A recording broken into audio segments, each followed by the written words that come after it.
Time Slip by Wally K Daly, with Paul Daneman as Paul, Norma Ronald as his wife Faye, Donald Hewlett as Frank, and Gwen Watford as his wife Margaret. Time Slip. Hello? Me, darling! Just managed to catch the 10-2. Thought you were early. Where are you? Kitchen. Sherry? Please. Usual? Mm-hmm. I'll bring it through. A whiskey, just to celebrate, perhaps. Yes, that's the answer. Just a little one. Well, perhaps a little bigger than that. Here we go. A toast to just once in a lifetime managing to catch the early train instead of the late one and not ending up drinking quick halves in that grotty little station buffet. Cheers, Paul. Cheers, old man. Oh, delicious. I must say Frank got somewhat out of breath. 2 minutes' run left him panting like a passionate Parisienne, the mole on his nose all shiny with the exertion. Dreadful sight. Right, what else? Yeah, sherry for Faye. There we go. Top up for me. Whoops. And chug off to the kitchen.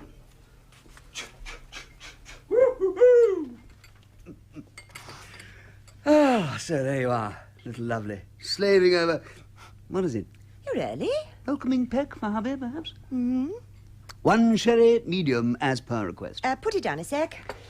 Ooh, smells good. Lamb casserole is just about ready. I'll turn the potatoes down a touch to keep them ticking over. Then I'll be with you. Have a good day? Oh, pretty average. Right, there we are. All ready when we are. Thank you. Cheers. Cheers. You? Me? Good day. Oh, yes, super. Not only caught the early train... Wonders will never cease. But also got a marvellous new gadget up from our Midlands branch. An electronic agitator-stroke-molecule adjuster. A what? Electronic agitator-stroke-molecule adjuster. Amazing bit of equipment. But it doesn't work. Well, what's it supposed to do when it does work? Oh, it's just a new bit of jiggery-pokery. Nothing to strain your little head with, my darling. Thank you very much. Pleasure. But if it came off, it'd be fantastic. Instant reproduction of 3-dimensional objects. Unbelievable. Well, it sounds it. Your little playtime electronics seems to be getting rather above itself these days.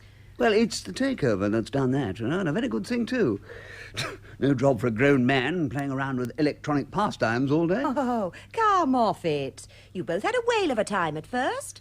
What with Frank's electronic wizardry and your penchant for practical jokes, you couldn't fail to make the best adult toys in the country. Mind you, they are sending us the most amazing stuff to test these days. It beats me how they can afford it. Well, apparently they're awash with government subsidies. In fact, wouldn't surprise me if the Min of Death wasn't in the way behind it all.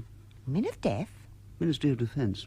Spies, secrets, 007, what have you. You're joking, aren't you? Yes, I am, actually, but it's a thought. Right, I'm off to have a shower. A bit tacky from leaping after trains. Paul? Yeah? What exactly is this thingamabob supposed to do? Thingamabomb? Yes, you know, the whatchamacallit that they sent you from head office. Oh, that. The electronic agitator-stroke-molecule adjuster. That's a terrible name. It sounds positively unhealthy. Oh, well, the idea's healthy enough. Mass production without labour. The manager's dream.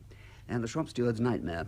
For want of a better word, it's a 3-dimensional copier that reproduces solid objects. Shove in original, push button, out pops a perfect copy. If it worked, it'd make the Industrial Revolution look like a small local disturbance. With the present state of unemployment, perhaps it's just as well it doesn't. Apparently, they have had some success with small test units, reproducing the odd plant pot exactly and what have you. Though they did tend to be a bit unstable, exploding rather loudly after a few hours or so. Sounds more like the French Revolution than an industrial one. We were sent the Mark II version to look at. Bigger bangs? Bigger all round. And more fun. Put the office cat in. Thought we'd see how he'd make out. Paul, how could you? Little Tiddles. Oh, it's all right, no danger to Tiddles. We made sure by testing it on ourselves first. What? Well, it obviously wasn't functioning, and we were getting a bit bored with it by then. You could have been killed. No, it's not that sort of dangerous. But supposing it had worked? Oh, no chance. I mean, if we'd really thought there was any possibility of that, we'd never have risked it. No chance. Right, on to the shower. See you in a few minutes. Not too long, I'm starving. Oh, and open a bottle of the red. I feel like celebrating getting home early for a change. That's the weakest excuse you've ever given. It'll do till I think of something better. See you in a minute. Bit peckish myself. Then hurry up.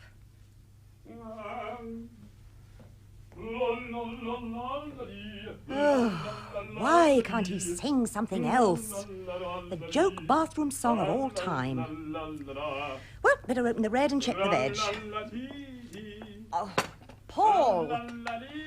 Paul, not so loud. I can't hear myself think. Ah, sorry. Sorry, dear.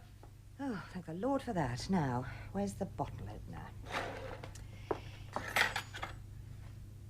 Now, in 1, 2, 3, turn 1, 2, 3, pull 1, 2, 3. Phew.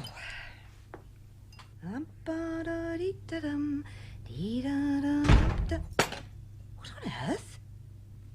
Hello? Who's that? Me, darling. Just missed the damn 10-2 again. Frank and I ran like the blazes. We still didn't manage it. Had a half in that grossy station buffet while we were waiting. Faye, where are you?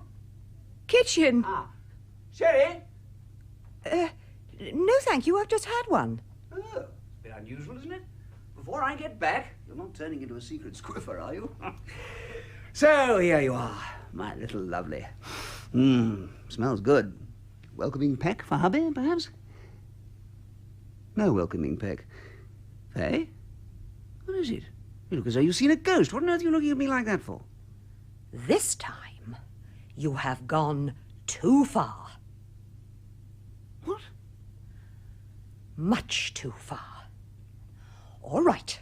Practical jokes are one thing. I've put up with a lot of yours over the years, but this time you've gone much too far. Yeah, but I think it's despicable the way you've engineered the whole thing to make a fool of me. But I haven't said a word except hello and would you like a sherry? It's not even April the 1st. What has possessed you? Even going to the extreme of singing too loud in the bathroom to prove you were showering. It's just too much, Paul. Faye, what are you going on about? How on earth did you get down the stairs so quickly without me hearing you? Faye, I honestly don't know what you're talking about. I know. You climbed down the drain pipe into the front garden, didn't you? Did I? So you admit it. Well, let me tell you, Paul Williamson, if you've laid one foot on one flower, you're in for the quickest divorce on record. Should I go out and come back in so we can start again in a friendlier fashion? We've already had the friendlier fashion, Paul. This is the don't try to make a fool of me version. I still don't know what on earth you are going on about, Faye.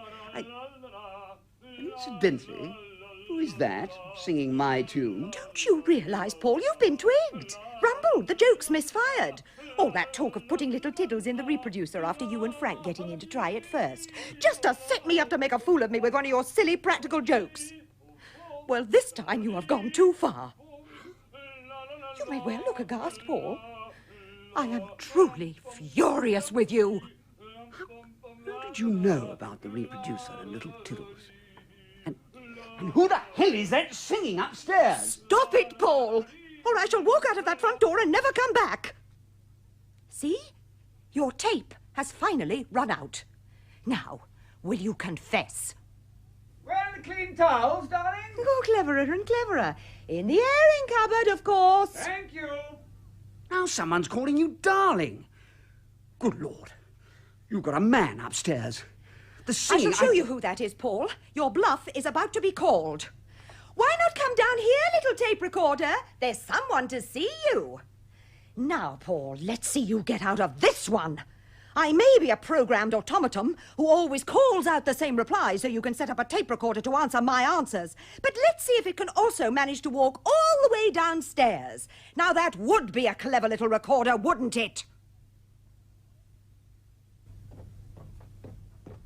Faye? Who are you talking to?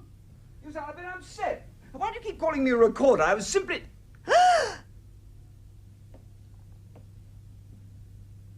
Who on earth? Good God.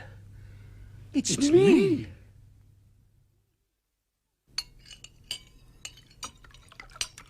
Thank you. Thank you. No, give him the same amount as you've got. Yes, but I mean... No buts. I've just about had enough from both of you. I don't care which of you is real and which of you is phony. I simply refuse to have this childishness continue. Arguing over who should sit in which chair, who should pour the wine, who should cut the bread. I won't have it. And don't think I didn't notice you both eyeing the other's portions, counting the sprouts and weighing up the amount of casserole you've been given. It has to stop now. You may both be involving me against my better judgment in some unwanted nightmare, but at least the nightmare is going to be a civilized one. Now, whichever of you two is guest at this table will be treated by whichever of you two is host at this table with the courtesy that convention requires between host and guest. Now, fill his glass up properly. Yes, dear. Right, having got that horrendous meal over, we've got to give Frank a ring. Oh, God, how awful. Two grown men fighting over every smallest detail. It's ridiculous. Judgment of Solomon on Faye's part, deciding to sit at my place herself like that. Mind you, I still think he got more casserole than I did. It's not right. Certainly got a couple more sprouts. I counted. It's just not fair. I don't know what's happened, but there's no altering the fact that I'm the real one and should get the bigger portions. Hello? 7243 here. Margaret, it's Paul. Oh, hello, Paul. How are you? Yeah, fine, thank you, dear. And you? Yes, dear, and it is me. Margaret, are you all right? You sound a bit sloshed. No, I'm fine, thank you.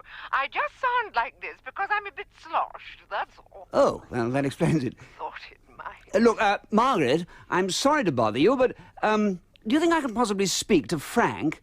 Something absolutely horrendous has happened. Oh, dear. Horrendous. I'll get him for you. Oh, by the way, which one do you want to talk to? The late one or the early one? Well, what? I've got two of them here. Glowering at each other and arguing over the one pair of slippers. Oh, no. Tell you what, I'll bring whichever one has managed to get the slippers. That's bound to be the real Frank, isn't it? Ever so possessive about his slippers is Frank. Won't even let the dog have them. Yes. Hang on, dear. Shan't be a man. Oh. By the way, better tell Faye to forget the bridge tonight, unless she knows how to play it five-handed, that is. Faye's right. It is a nightmare. What on earth has happened? What am I going to do? Well, perhaps I'll wake up soon. Yes, that's the answer. I'll wake up soon. Hello, Frank here. Frank, thank God it's you. It is you, isn't it? Oh, well, yes, of course it is. There's no disguising that voice. Look, tell me I'm not going crazy. You and I did just manage to catch the early train tonight, didn't we? No, wrong Frank, old son. It's the other one you want. The unreal one. Paul and I just missed the early train tonight, had two quick halves in the station buffet and caught the train 10 minutes later. Yes, you're obviously the Paul who isn't real. So I'll just pop off and get the Frank who isn't real to come and talk to you, all right? I am real. Hang on, old man. It shan't be a sec. All absolutely fascinating, isn't it? I don't believe this. I just don't believe it. Oh, Lord, please let me wake up soon, sweating in my bed, saying what a terrible dream that was. Please, Lord. If you do, I promise I'll be ever so good for the rest of my life. Hello? This is the real Frank speaking. Hello? Paul? Are you there, Paul? Yes, I'm here. You're not going to believe this, Frank, but he sounds exactly like you. I know. Not pleasant, is it? And what's more, he looks like me, which is even worse. Paul, I had no conception of how ugly I was. Oh, I wouldn't say that. Well, not ugly. I mean, not exactly. Why on earth did you never tell me about that mole on the end of my nose? Mole? What mole? I thought you knew. No, I'd no idea. I stopped noticing my face in the mirror years ago. The damn thing shines. Well, you should have asked me, then I'd have told you. Anyway, what about my bald patch and my paunch? You never told me about those. Oh, it's not as bad as that, Paul. Not really. Not that bad. You can see my head shining through the strands all over the place. From the back, it looks as if the moon's coming out. No, I wasn't talking about your patch, Paul. I was talking about your paunch. Your patch is bad, I give you that. But your paunch is all right, considering. Hardly a patch on my paunch. Have you noticed the way my shirt buttons strain over my stomach? It's quite repulsive. I used to think Margaret was exaggerating. I really must go on a diet soon. Yeah, but what are we going to do, Frank? Well, I suppose we could make a start with a bit of jogging. Jogging? No, the other thing. The fact that there appears to be two of each of us. Oh, that? Yes, that. Oh, it's all absolutely fascinating, isn't it? No, it's not fascinating. It's perfectly awful. Oh, We'd better meet up, perhaps. Have a chat. What do you say? Good thinking. Usual place? Yes, see you there in 5 minutes. Better tell Faye I'm off. Where is he? Who? Him, the other one. The unreal one. Oh, him. Well, he was going to phone Frank, but you were on the telephone. I was just chatting to Frank. So he decided to go for a quick shower and shave, to help recover from the shock, I should imagine. Well, I hope the blighter doesn't use my razor. That'll be going too far, even for a doppelganger. Don't forget, dear, he does consider it to be his razor rather than yours. Yeah, but surely you're not fooled, Faye. I mean, you can see I'm your true husband, can't you? Paul, you're identical in every way, as alike as two peas in a pod. When I'm alone with either of you, I know you're my husband. But when you're together, it's nothing less than a severe case of double vision. Quite frankly, Paul, I know any minute now I'm going to get one of my headaches, and that it'll probably last for hours. Ah, good. Good? Yeah, well, don't you see, one of your headaches is just the answer. I beg your pardon? Look, I'm sorry, dear, I don't take this wrongly now, will you? But it's actually rather handy you're getting a headache at this particular moment. It would be somewhat comforting while I'm out. What on earth are you talking about? Why should one of my headaches be of any possible comfort to you? Well, I want to go out, you see, think things over. Oh, only for a little while. You mean you want to meet Frank in the Duck and Partridge? Yes. Well, why not say so? Well, are you all right, Faye? You're sounding a trifle testy. More than a trifle, Paul. Teetering on the brink of hysteria would be nearer the mark. Don't worry, Frank will soon sort it out. You know what a whiz he is at problem-solving. You mean he might confirm that you're the real Paul? No, that's no problem. The Frank I'm going to meet knows already that I'm the real Paul. Trouble is, the Frank he's going to leave at home just happens to think that the Paul upstairs, bawling his head off, is the real Paul. You mean this... Oh, didn't I tell you? No, of course I didn't. Turns out there are two Franks as well. Good Lord. How awful. Poor old Margaret. Well, that's what I thought, yes. I mean, for all his faults, one Frank's not bad, but two of him, disastrous. Excuse me a minute, dear. Will you shut up that damn noise, for God's sake? I can hardly hear myself think. Sorry, old fellow. That's better. Thank goodness I don't sound as raucous as that. Makes a corncrake's croaking sound comparatively choral. Oh, but you sound exactly like that.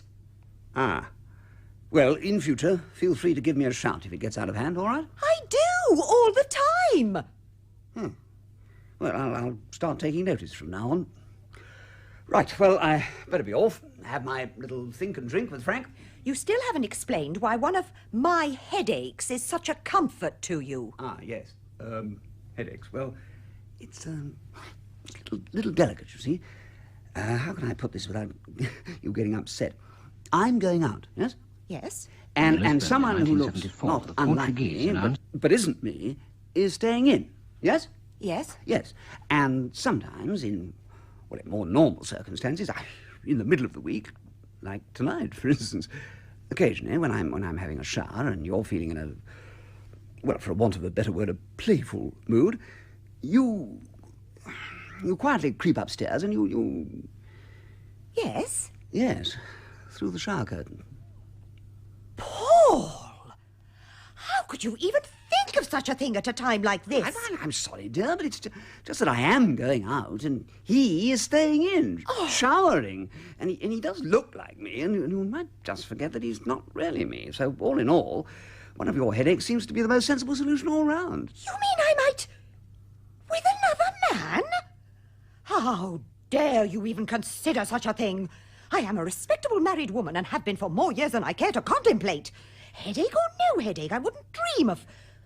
I wouldn't dream of it. Oh, good. And I may add that until one of you turns up with irrefutable bona fides as to the genuineness of the product, headaches are from here on out a part and parcel of the daily round. To put it somewhat crudely, the tap is hereby off. Oh. Well, fair enough.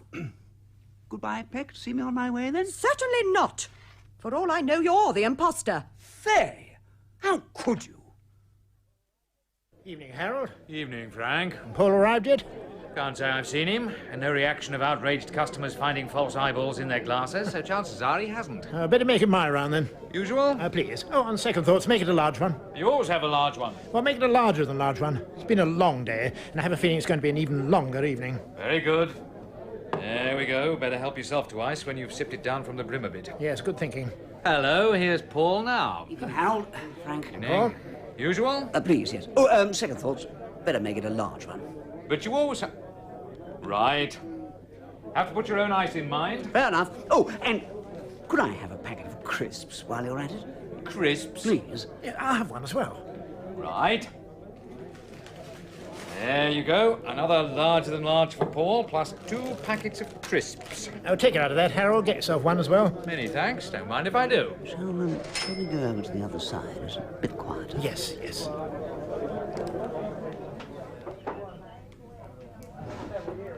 This'll do, I think. Well, cheers. Cheers. Crisp? I'll open mine as well, thanks. Stop. So am I. Well, that's all dinner, yeah? You? Casserole, made for 2 and shared by 3. Starving. Yes, same with me. 2 small steaks cut 3 ways, and I know I lost out on the deal. His seemed about the same size as mine, but I got the fatty bit. Mind you, I think I won on the salty potatoes. By 2 or 3, that is, nothing too obvious. Not enough to be construed as some sort of secret message from Margaret to me or anything like that. How about you? Well, same sort of thing, really. Definitely lost out on the casserole, mine. Accidental, or did Faye seem to favour him? Good gracious, I hadn't thought of that. He did keep looking at my plate and smirking. Well, how awful. Do I do that a lot, Frank? What? Smirk. Only when you win. Oh. Well, doesn't alter the fact, of course, that food for 2 is not sufficient for 3. True. The worst part was that we both were so sickeningly nice to Faye. Yes, we were awfully nice as well. Me and my all-too-solid shadow didn't do any good. Margaret was too sloshed to notice. By the time I left, she was indisputably seeing 4 of us. Really? Oh, yes. Eyeball reaction is always the giveaway. Slight vacillation sets in. It's fascinating. Yes, I'll bear that in mind. And, what do you think's happened to us? It's got to be the cabinets of the electronic agitator stroke molecule adjuster. It's the only possibility. Not sure whether it would be on the input side or the output, but the calculations I've started should finally show us. Yes, but it didn't work. I mean, you know as well as I do. We got nothing out of the reproduction half of it at all. Neither did the other Paul. I've checked. So how can it possibly say it's the cabinet? Simple. I've already worked out. There can't be more than a 30-second gap between the 4 of us. We just caught the train, they just missed it. So? Time slip. What? Time slip. It's the only answer. After we'd put ourselves through the cabinets and thought nothing had happened, it did. After we left, they were produced. Exact copies in every detail, with all our memories and everything, but not able to see us, because we were in a fractionally different time zone, and therefore invisible to them, and vice versa. I must say, I, for one, find it absolutely fascinating. It's not fascinating. It's horrendous. A gross intrusion of privacy, and pure science fiction to boot. No. This is not science fiction, Paul. It's science fact. We've got ourselves involved in something so large, it makes the splitting of the atom look a mere bagatelle. Absolutely fascinating. Will you stop saying that, Frank? Having my whole way of life disrupted by a living-in doppelganger is something I do not find in the least fascinating. I'm sorry, old son. You know what I'm like when it comes to this sort of situation. I always do find it quite interesting. There is, of course, one flaw in your theory about the time slip stuff and what have you. Oh, what's that? We can see them now. Oh, yes. I've been pondering that one as well. I think the answer probably lies in the train journey home. Ah, you could be right there.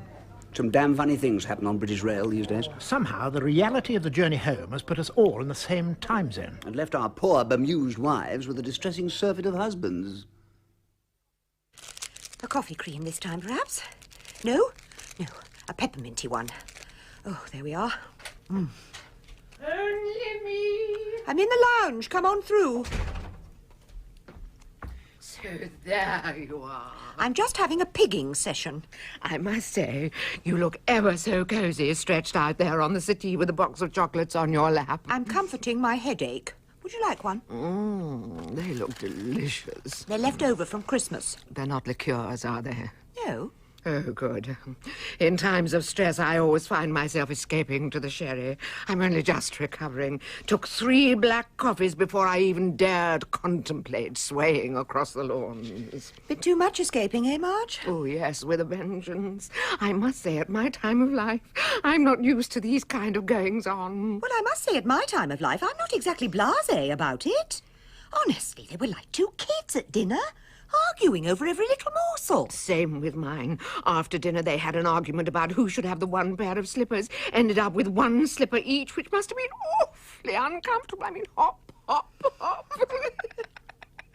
How they're going to sort out the pyjama position later on is beyond me. I've already sorted it, thank you very much. 2 beds made up in the spare room, and an ongoing headache from here on out, and nobody gets through my door till this business is well and truly behind us. Oh, I couldn't do that.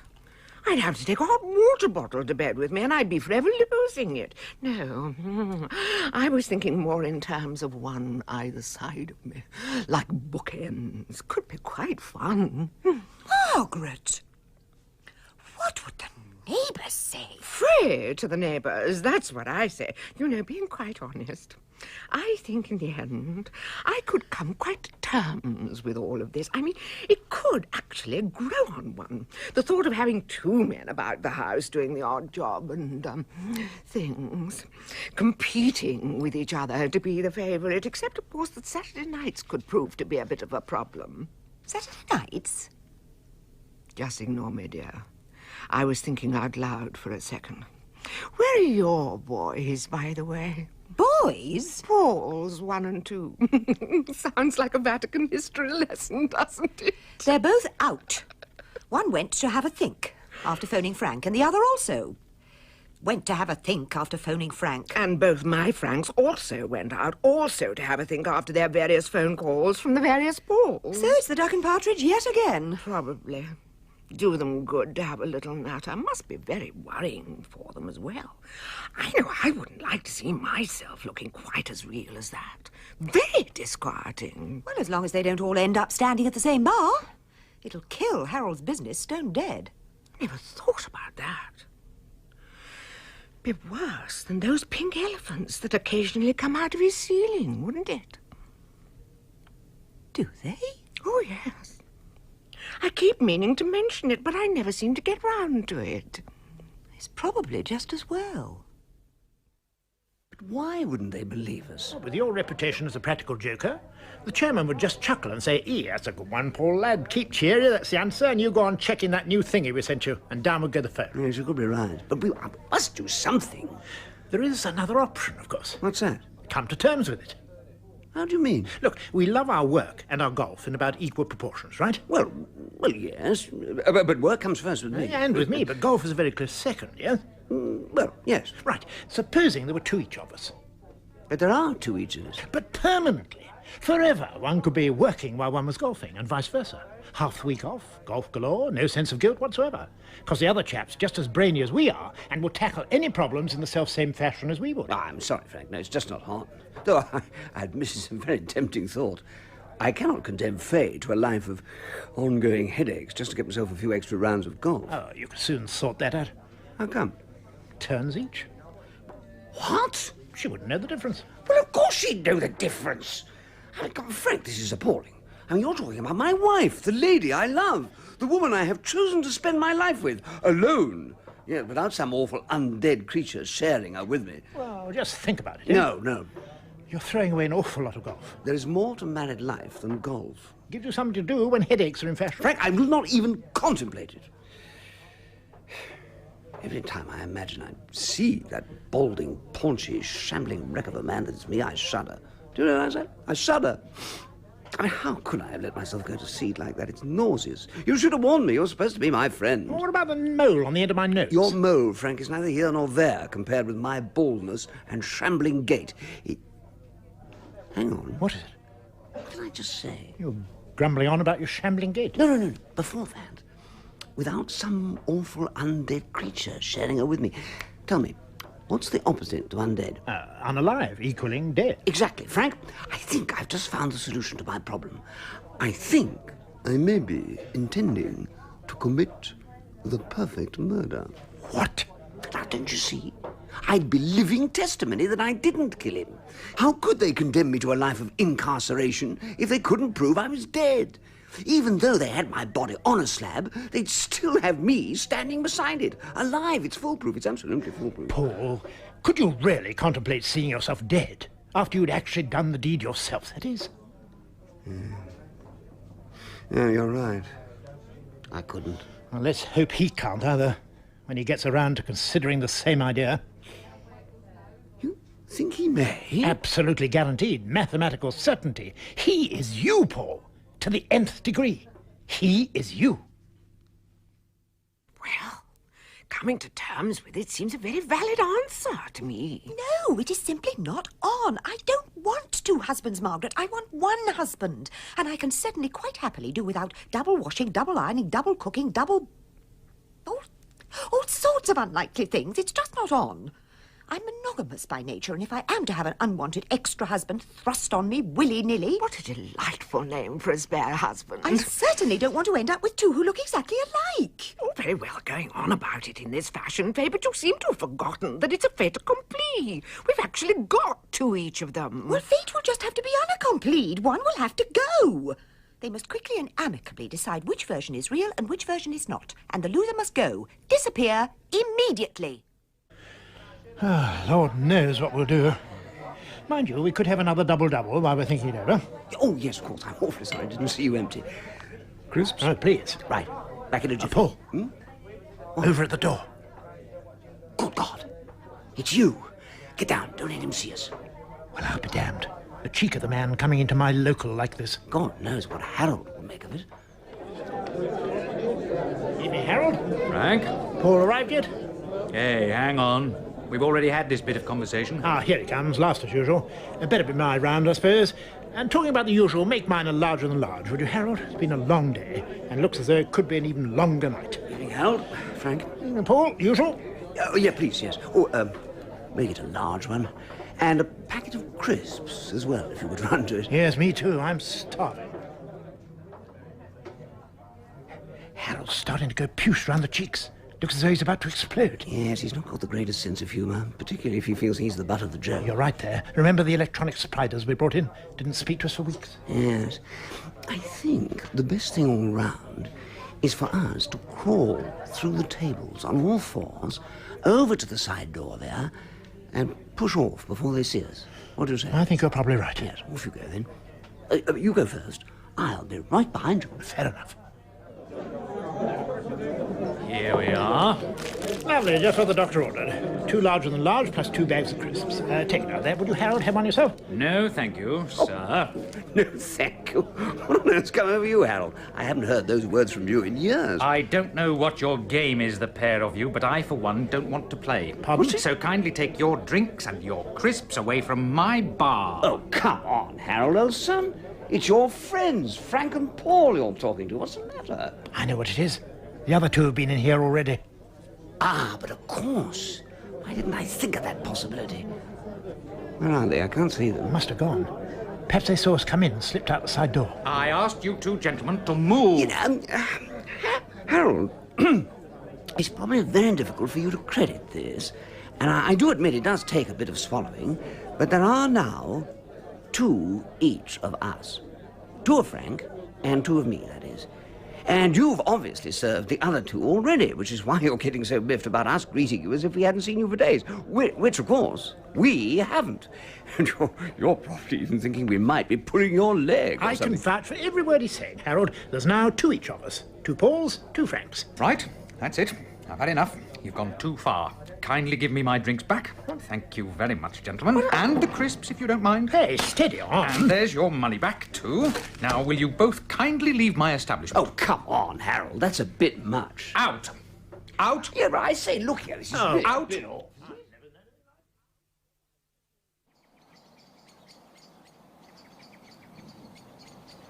Do you think they saw us creep out like that? No, I shouldn't think so. Did you see old Nellie pat me on the head as I crawled past her? Yes. Gave me a crisp. They didn't see us. I mean, a bit shifty looking. Well, if the positions were reversed, they'd have done exactly the same. You think so? Oh, I know so. You know, at some point, you've got finally to face up to the awful fact that they are us, Paul. They think like us, act like us. And in any given situation, they'll do exactly as we would do because they are us. And worse than that, they believe beyond any shadow of doubt, same as we do believe about ourselves, that they are the real Paul and Frank. And are they? It's just heads or tails. 50-50 chance, so God only knows, Paul. God only knows. There's absolutely no way of verifying our reality or otherwise. It's funny how we spend most of our lives just accepting what we've got without even thinking about it. How do you mean, Allan? Well, take you and me. How long have we known each other? Oh, 30 years? All that time, and I don't even know you. Oh, come on, you know me very well. Oh, yeah, but I know some things you enjoy doing, yes, and I know some things that make you sad, and I know you've got a very good brain, even though you do manage to convince the world when you're away from electronics that you're a bit of a bumbler. Oh, I say, Paul, steady on, that's a bit strong. No, I'm not trying to put you down, Frank. I mean, you're my best friend. My only friend. Apart from Faye, that is. And I wouldn't hurt you for the world. But I'm just trying to explain what I mean. After 30 years, I don't know you, Frank. Only the surface you, the bits you let me share, the bits you show the world. That's all I know of you, the externals. But that other Frank, he knows you totally. He knows every little silliness you've ever perpetrated in your whole life. Good Lord, how awful. Hadn't thought of the sillinesses. He knows your weaknesses and strengths. He knows the secrets locked in the dark corners of your mind that could cut you to the soul, finish you. He knows your secret, whatever that secret happens to be. And Paul, that other Paul, he knows mine. And I can't bear it, Frank. I'm afraid I just can't bear it. Not as bad as that. Yes, it is as bad as that. We've got to find a solution. Even if it turns out that we're the ones who are not real. I don't care. I just can't bear anybody knowing me that intimately. But surely there's no problem about finally finding out which one of us is which one's real and which one isn't. No problem, but No, it's so obvious I hardly felt it warranted a mention. I mean, by my calculations, it's going to become awfully clear in the next 60 minutes which one of us is real and which isn't it? How? You mean you really don't know? No, it would appear not. Oh. Because of what you said, I thought you'd twigged the fact as well. Twigged what, Frank? That there is a time factor involved here. You said yourself, we only met the others 2 or 3 hours ago. So it can't be very long now. But I still don't know what you're getting at. Well, just you think about it for a few seconds. Just think about it. Good God. But of course. Why didn't I remember that? There you are. Told you you'd get there finally. It's quite amazing. We've got 4 men between the 2 of us, and we can't even manage to produce a pair of them to form a 4 for bridge. Well, a selection of them should be back soon. I can't see them all sitting around having a jolly drinking session together, not in the present circumstances, that is. When one of the Franks comes back and sees our light off and your light on, he's bound to know this is where I am and comes straight over with whichever Paul he happens to be with. Come on now, Frank. Speak of the devil. Goodness sake, you've been on about phoning. Yes, I know. Lord, what is going on out there? Sounds like the start of an uprising. Maybe to restore the balance of power relative to sprouts, perhaps. Sounds more like one too many to me. I better just go and check. Remind Paul I've got a headache, will you? At this rate, I'll soon be having one myself. Don't worry. All right. Go ahead, then. I'll get on. What is going on out here? I'll get onto them straight You away. do realise that Faye's still got a headache. Oh, hello, Margaret. Sorry about that. I forgot. We'll keep it down. Hello, darling. I'm sorry, I won't be making a phone call. Phone call? Yes, with you shortly. It's all right, Margaret. Everything will soon be explained. Let's go into the lounge, shall we? Leave Frank in peace. Hello. There's a good girl. Good girl, indeed. Hello? Old enough to be your sister. Hello, darling. Sorry about the kerfuffle. It's a bit of a crisis. Crisis? We were just wondering whether you boys would like a hand of bridge when you suddenly erupted. Yes, crisis, being honest. It doesn't seem the most opportune moment for bridge. What sort of crisis? Well, let's hope the other 2 are feeling slightly more sporty. Crisis of time. Frank remembered about the time factor involved, you see. That's why he's on to head office now. He's trying to confirm the detail. Paul, will you kindly explain what is happening? I'll tell you in just a few minutes, as soon as Frank's off the phone. We'll both explain. I'll go and check how he's getting on. What? No, nothing else. Thank you. You've been most helpful. Well, what did they say?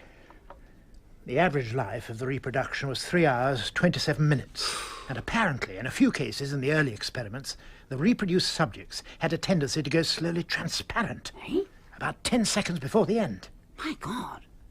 That means that we must be already in the danger zone. Exactly. What do we do, Frank? There's nothing we can do. If we're the reproductions, we have to go. Now, let's play a hand of bridge while we're waiting to find out, shall we? Mind you, with this amount of tension, I'm bound to make a hash of the bidding. Oh, you're all right. I promised Faye I wouldn't make any penalty doubles. Thank goodness for that. Let's go through, shall we? So there you are. Hello, Faye. Hello, Frank. You all right? You look a touch... Transparent? No, pale. Sort of wan.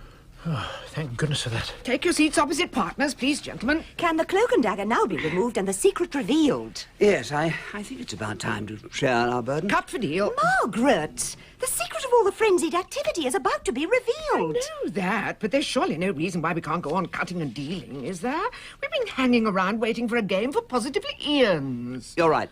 No reason at all. 10 of hearts. Okay? 7 of clubs. 1 for me, 2 of diamonds. Dash! You must be able to do better than that, Frank. 10 of hearts to beat. Come along, Frank. Concentrate. Don't just sit there moping. Take a card. Well, turn it over. I don't have to. I can almost guess what it is. Stop fooling about and turn it over. There. Just as I expected. A sad-looking lady, all dressed in funereal black. The Queen of Spades, clever boy. Your deal. It's a superstition, Frank. It doesn't really mean anything. Of course not. Shuffle in front and cut behind. Come on. Right, Paul. Out with it. What's the big secret? Well, it's quite simple, really. It was Frank who remembered first. I had totally forgotten. Forgotten what? That all the reproductions they made in the smaller version of the machine Frank and I were sent to test were fine, except for one small thing. Frank, you're better at the technical side. Would you like to explain? Though brilliant in its conception, there is a flaw in the machine. Namely, after a few hours, all the reproductions blew up.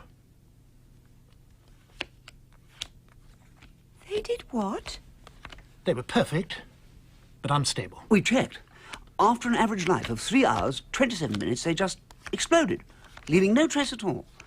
And by Frank's calculation, that's exactly what's going to happen to whichever pair of us isn't real. You mean we could all be killed? We certainly could, but not you or Faye. It's not their sort of intensity. More of an implosion, really. And I doubt whether technically it could be termed a killing, simply a readjustment of atoms. But which are you, the real ones or the falses? We don't know. Surely you must have some idea. Well, naturally, we think we're the real ones, but so do the other two. Is there any sort of indication, a warning of some sort before it happens? Not much.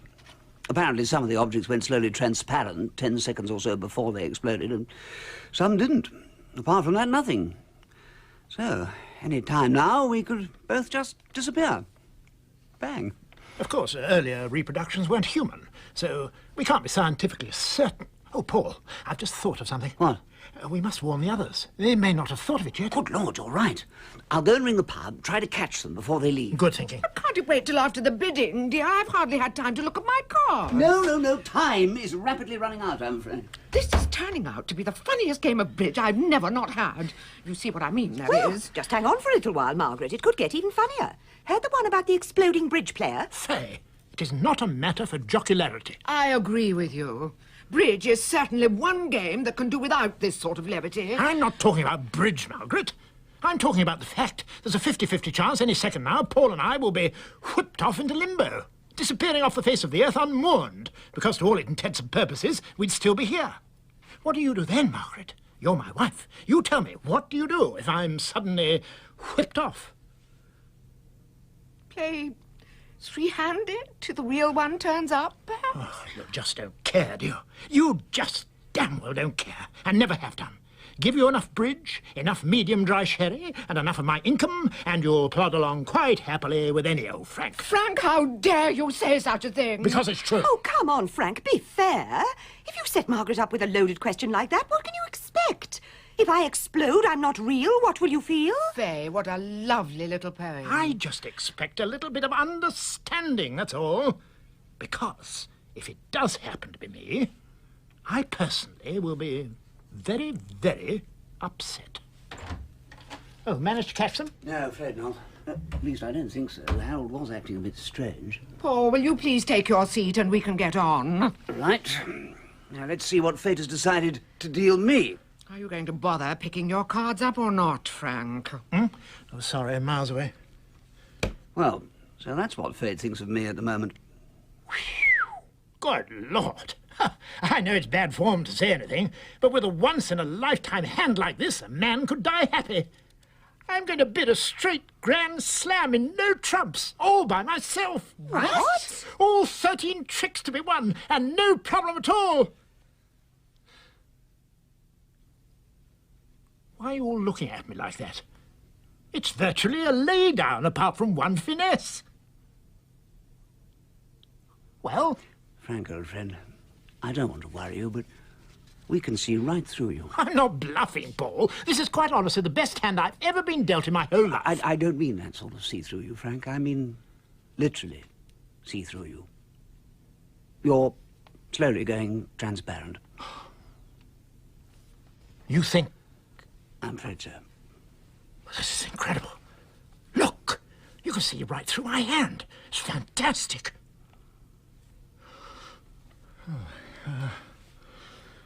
Looks as though we've lost out on this particular game, Paul. Yeah, looks that way. I'll miss you. And I'll miss you too. You've been a good friend. What about me? And you. I didn't mean all those things I said about you a short while ago. You go on looking after the real Frank as well as you've always done. And goodbye, Faye. Goodbye. It's all right, it's all right. There's no danger. Oh, God, how awful. Poor Frank. He just disappeared. His card's still lying there on the table. Oh, how horrible. He just disappeared. He just disappeared. Oh, Frank, where are you, Frank? Margaret, don't upset yourself. That wasn't Frank. Not the real Frank. He's on his way home now. He'll be here soon to comfort you. All this will be just like a bad dream tomorrow. And don't forget, the Frank who sat opposite a few seconds ago was only a lifelike reproduction. Just as I am. How long do you think you've got, Paul? No more than 30 seconds, I shouldn't. 30 seconds? Not much you can do or say in 30 seconds, is there? Perhaps just thank you for the memory of the life we've lived together, even though apparently I didn't really live it. And most important of all, don't forget, I love you, Faye. And I always have done from the very first day we met. Oh, Paul. Now, it's all right. Don't upset yourself.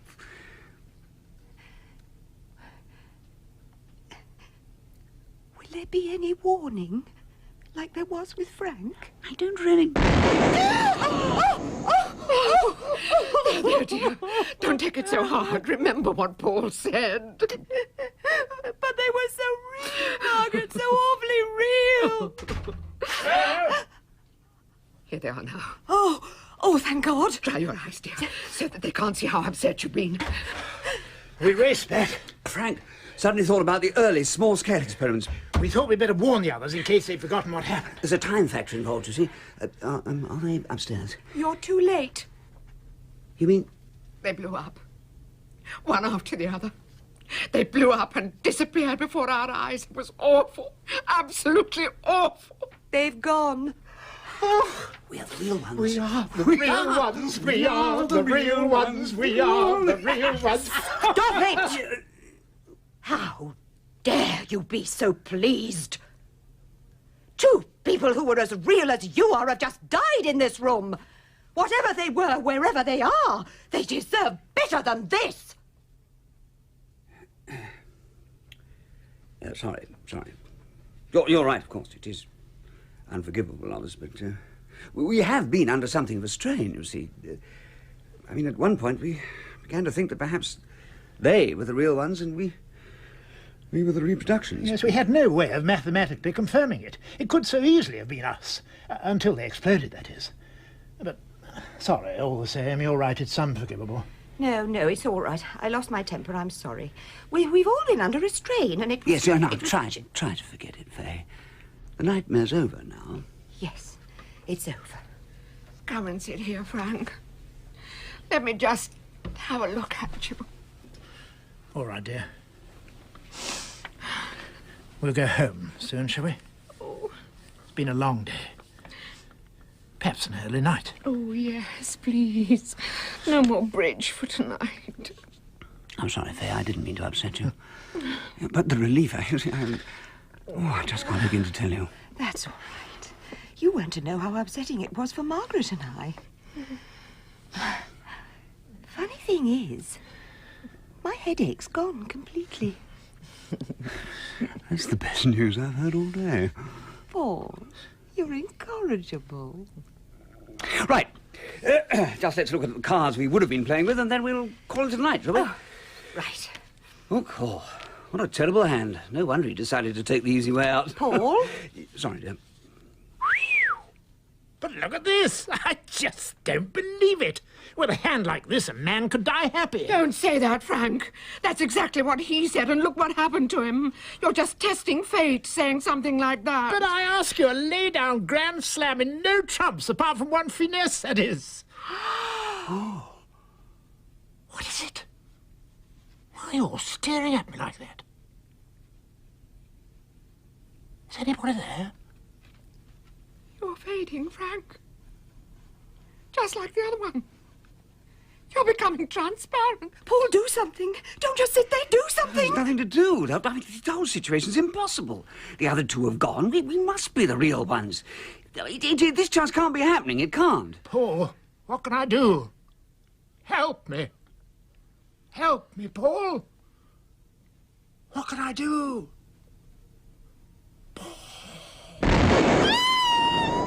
Oh, good God. What's gone wrong? What on earth's gone wrong? How long have I got?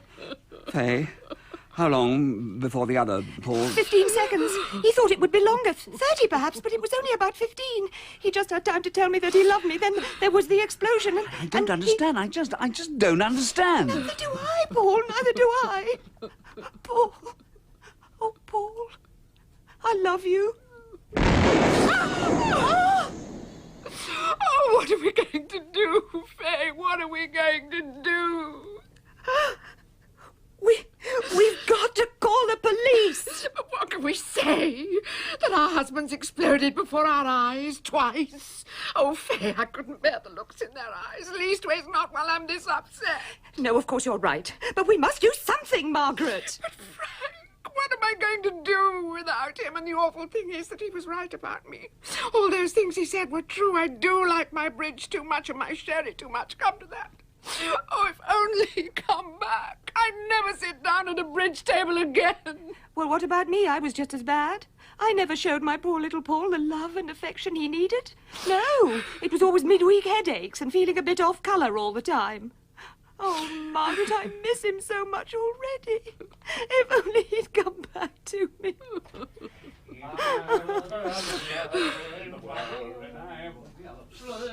What is it?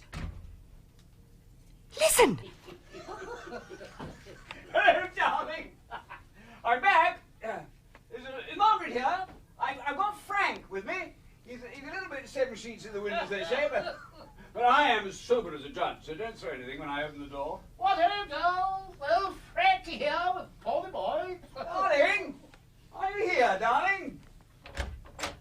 Ah, so here's our little girls. Hello. So there you both are. We were starting to think there was no one at home. Sorry, Margaret, I'm a little bit...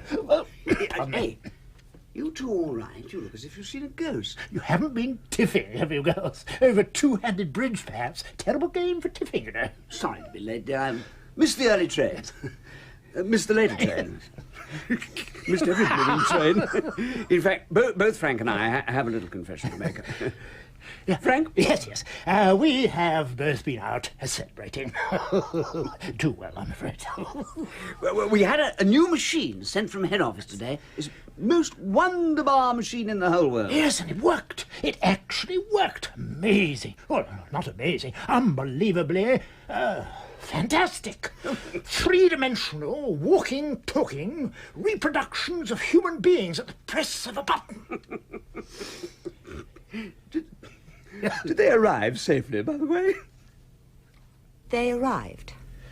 It was Paul's idea, actually. Oh, come on, Frank. You mustn't let me take all the credit, old boy. Let's make a copy of ourselves to send home to the wives, he said. Yes, rest, replied Frank. And we'll have a night out on the town. Wizzo, replied And Frank. so we did.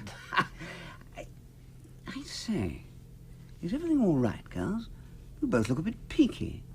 It doesn't matter. They'll blow up and disappear soon. They already have. Oh, my God. all 4 of them. 4? Yes. 2 Pauls and 2 Franks. But I don't understand. Why, 2 each of you, Paul. But we... I mean, if you had to be stupid, thoughtless, hurtful, cruel, wicked, juvenile, infantile, puerile, why not just send 1 of yourselves? But 2 of them? That's cruel beyond measure. Faye, I honestly don't know what you're talking about. Neither do I. Don't you? Well, then let me help you. Faye's talking about the fact that you wickedly sent 2 each of yourselves home to us so that we could have the fun of watching you explode, disappear, and die before our eyes. Twice! Twice? This is fantastic. Faye, Margaret, I know it was a terrible thing to do, but I promise you, on my honour, we only sent 1 each of us back. That's true. Scout's honour. But 2 each of you arrived. Exactly. 2. Oh, God. This can only mean one thing. What's that, Frank? Well, come on, Frank. Don't keep us in suspense. Frank! Time slip. Again. But you... Listen.